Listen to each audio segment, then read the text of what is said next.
ರಾಮ ರಾಮ ಗುಣ ಸೇಮ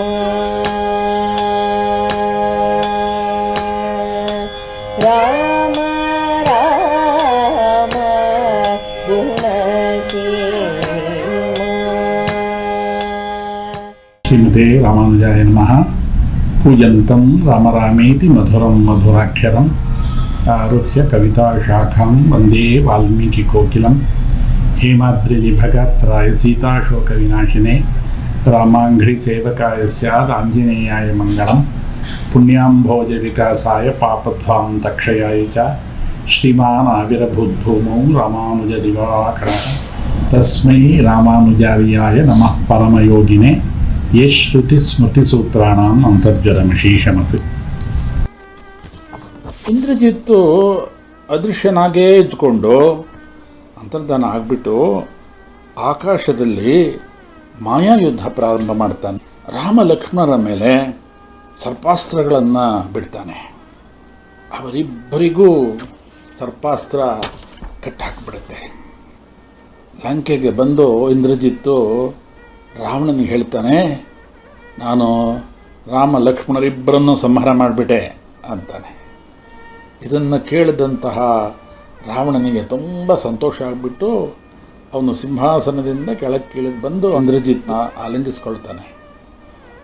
ಈ ಸಮಾಚಾರವನ್ನು ಹೇಗಾದರೂ ಮಾಡಿ ಸೀತೆಗೆ ಮುಟ್ಟಿಸಿ ಅಂಥೇಳಿ ಅಶೋಕವನದಲ್ಲಿರುವಂಥ ಸೀತೆಗೆ ಈ ಸಮಾಚಾರವನ್ನು ಹೇಳ್ತಾರೆ.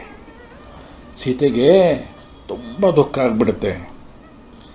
ಆಗ ಸೀತೆಯ ಜೊತೆಯಲ್ಲಿದ್ದಂಥ ತ್ರಿಜಟೆ ಹೇಳ್ತಾಳೆ, ನೋಡು, ಇದು ಸತ್ಯವಾದಂಥ ಮಾತಲ್ಲ. ಇದು ರಾಮ ಲಕ್ಷ್ಮಣ ಇಬ್ಬರೂ ಬದುಕಿದ್ದಾರೆ. ರಾಮ ಲಕ್ಷ್ಮಣರನ್ನು ವಾನರ ಸೇನೆ ರಕ್ಷಿಸ್ತಾ ಇದೆ, ನೀನೇನು ಯೋಚನೆ ಮಾಡಬೇಡ ಅಂತ ಸೀತೆಗೆ ತ್ರಿಜಟೆ ಸಮಾಧಾನ ಮಾಡ್ತಾಳೆ. ಈ ಕಡೆ ರಾಮ ಎಚ್ಚರಗೊಂಡ. ಪಕ್ಕದಲ್ಲೇ ಸರ್ಪಾಸ್ತ್ರದಿಂದ ಬಂಧಿಸಲ್ಪಟ್ಟಂತಹ ಲಕ್ಷ್ಮಣನನ್ನು ಕಂಡ. ಅವನಿಗೆ ದುಃಖ ತಡೆಯೋಕ್ಕಾಗಲಿಲ್ಲ. ಅಳೋಕ್ಕೆ ಶುರು ಮಾಡ್ದ. ಶತ್ರುಗಳಿಂದ ಈ ರೀತಿ ಏಟು ತಿಂದು ಮಲಗಿಬಿಟ್ನಲ್ಲ ಅಂತ ಚಿಂತಿಸ್ತಾನೆ. ಹಾಗೆ ಹೇಳ್ತಾನೆ, ಇನ್ನು ನನಗೆ ಸೀತೆಯಿಂದ ಅಥವಾ ನನ್ನ ಪ್ರಾಣದಿಂದ ಏನೂ ಪ್ರಯೋಜನ ಇಲ್ಲ. ಈ ಲೋಕದಲ್ಲಿ ಸೀತೆಗೆ ಸಾಟಿಯಾದಂಥ ಪತ್ನಿ ದೊರಕಬಹುದು, ಆದರೆ ಲಕ್ಷ್ಮಣನಿಗೆ ಸಾಟಿಯಾದಂತಹ ಸಚಿವನೋ ಸಮರ್ಥನೋ ತಮ್ಮನೋ ಮತ್ತೊಬ್ಬ ನನಗೆ ಸಿಕ್ಕೋದಿಲ್ಲ.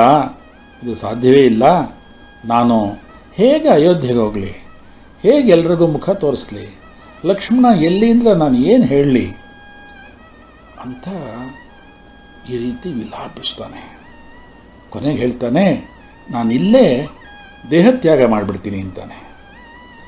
ಇದನ್ನೆಲ್ಲ ನೋಡಿದಂಥ ವಾನರರೆಲ್ಲ ಗೋಳಾಡ್ತಾ ಇದ್ದಾರೆ.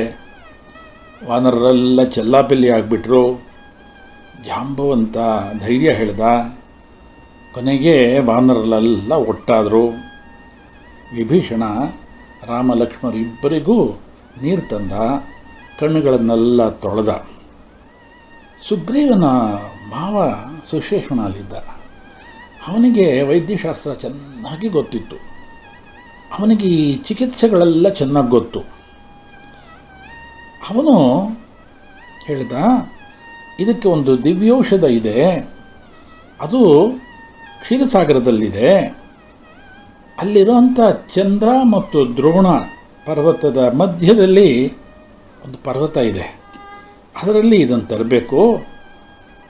ಇದನ್ನು ತರೋದಕ್ಕೆ ಹನುಮಂತ ಮಾತ್ರ ಸಮರ್ಥ. ಅವನು ಹೋಗಿ ಇದನ್ನು ತರಬೇಕು ಅಂತ ಜಾಂಬುವಂತ ಹೇಳ್ತಾ ಇದ್ದ. ಅಷ್ಟರೊಳಗೆ ಜೋರಾಗಿ ಗಾಳಿ ಬೀಸ್ತಾ ಇದೆ. ಎಲ್ಲ ಕಡೆ ಅಲ್ಲೋಲ ಕಲ್ಲೋಲ ಆಗ್ತಾ ಇದೆ. ಏನು ಅಂತ ನೋಡಿದ್ರೆ ಅತ್ಯಂತ ಬಲಾಢ್ಯನಾದಂಥ ಗರುಡ ಅಲ್ಲಿಗೆ ಬಂದು ಇಳಿತಾನೆ. ವಾನರೆಲ್ಲರಿಗೂ ಗರುಡನ್ನು ನೋಡಿಬಿಟ್ಟು ತುಂಬ ಆಶ್ಚರ್ಯ, ಸಂತೋಷ ಆಗಿಬಿಡುತ್ತೆ. ಗರುಡ ಬಂದ ತಕ್ಷಣ ರಾಮ ಲಕ್ಷ್ಮಣರಿಬ್ಬರಿಗೂ ಆ ಸರ್ಪಾಸ್ತ್ರ ಬಂಧಿಸಿದ. ಗರುಡ ಬಂದ ತಕ್ಷಣ ಆ ಸರ್ಪಗಳೆಲ್ಲ ಕಳಚಿ ಬಾಯದಿಂದ ಓಡಿ ಹೊರಟೋಯ್ತು. ಗರುಡ ಹತ್ತಿರಕ್ಕೆ ಬಂದ. ರಾಮ ಲಕ್ಷ್ಮಣರ ಮೈಯನ್ನೆಲ್ಲ ಒಮ್ಮೆ ಸವರ್ದ. ಎಲ್ಲ ಗಾಯಗಳು ಮಾಯವಾಗಿ ಎಂದಿನಂತೆ ಸುಂದರವಾದಂತಹ ಕಾಂತಿಯಿಂದ ಇಬ್ಬರು ಬೆಳಗ್ತಾ ಇದ್ದಾರೆ.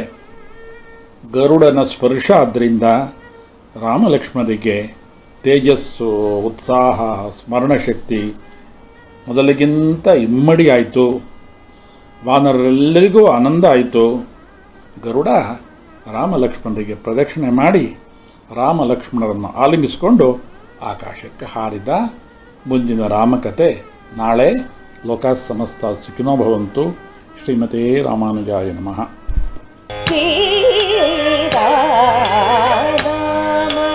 ರಾಮ ಗುಣ ಶ್ರೀ